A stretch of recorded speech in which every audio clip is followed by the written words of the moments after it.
We have not seen significant National Guard troop movements here tonight, either departing or arriving. The ruling bars those soldiers from being used in operations, but they could remain in the area pending an appeal. The ruling came down as Texas National Guard members near the end of their first full day in Broadview. Anti-ICE protesters reacting cautiously. I'm glad for the short-term win. I think we're all concerned about the long-term here and what's going to happen. Federal Judge April Perry granting the state's request for a temporary restraining order, blocking the Trump administration from deploying in Illinois National Guard troops from any state. This is an important decision not just for the state of Illinois, but for the entire country.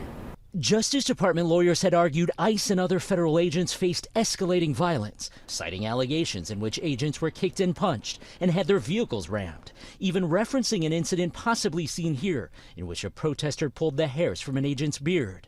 But Judge Perry said those claims of an out-of-control public on the brink of rebellion were simply not credible. She did not believe the testimony through affidavits of the federal officials who are painting a picture, evidently, of violence in the street. She just simply didn't believe it.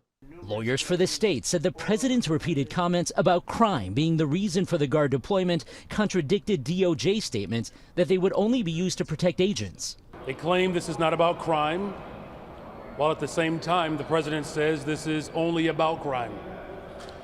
They cannot get their story straight. The Trump administration planning an appeal, the White House saying President Trump will not turn a blind eye to the lawlessness plaguing American cities, and we expect to be vindicated by a higher court.